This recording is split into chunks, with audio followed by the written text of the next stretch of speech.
ये खबर KR मंगलम university द्वारा प्रस्तुत की गई है।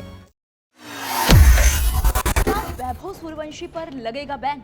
आखिर वैभव सूर्यवंशी को क्यों आ गया गुस्सा?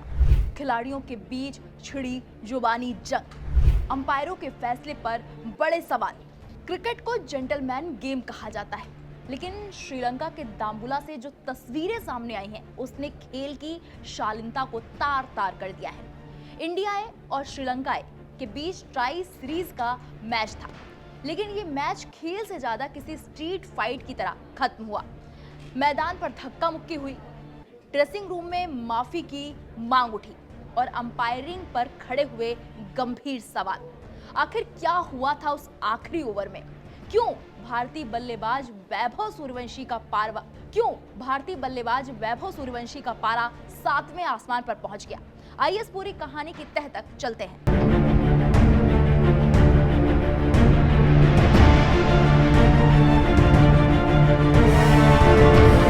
बात 15 जून की है। मुकाबला कांटे का था। इंडिया और श्रीलंका आमने सामने थे। मैच इतना रोमांचक था कि सुपर ओवर तक पहुंच गया, लेकिन असली बवाल शुरू हुआ मैच के खत्म होने के बाद।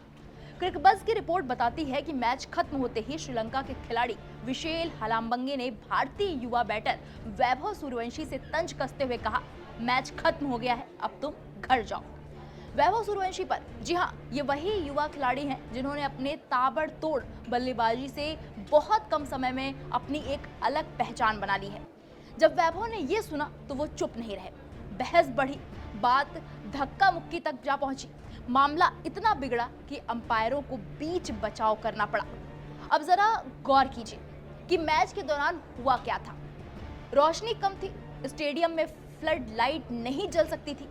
अंपायर चाहते थे कि मैच को वहीं पर रोक दिया जाए और दोनों टीमों को बराबर अंक दे दिए जाएं। लेकिन इंडिया के कप्तान तिलक वर्मा हार मानने को तैयार बिल्कुल नहीं थे। उन्होंने अंपायरों पर दबाव बनाया कि सुपर ओवर करवाया जाए।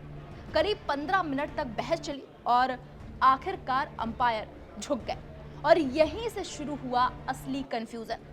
सुपर ओवर की आखिरी गेंद पर जब अंपायर ने नो बॉल दी तो तिलक वर्मा आग बबूला हो गए। वैभव सूर्यवंशी पैड पहनकर डगआउट की ओर भाग चुके थे, लेकिन उन्हें वापस मैदान पर बुलाना पड़ा। ये ड्रामा किसी फिल्म की पटकथा जैसा था।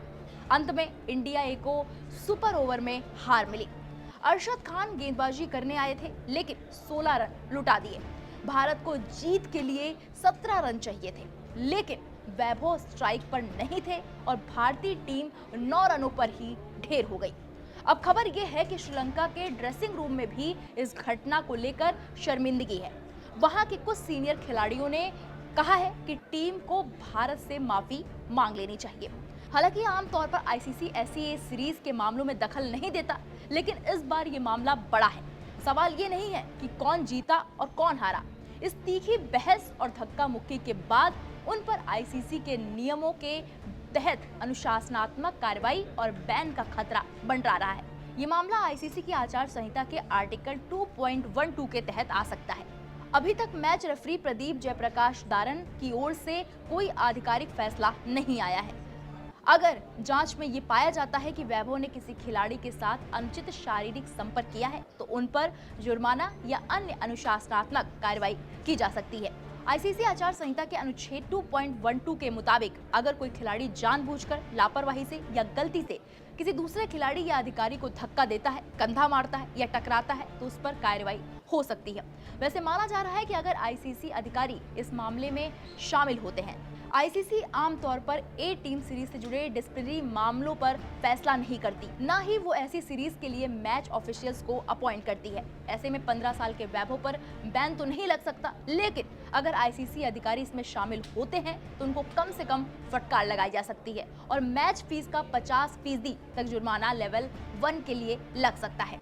बैन कब लगता है ये भी आपको बता देते हैं। अगर कोई खिलाड़ी 24 महीने यानी कि 2 साल के भीतर कुल 4 डिमेरिट अंक इकट्ठा कर लेता है, तो उसे आईसीसी के नियमों के मुताबिक बैन कर दिया जाता है।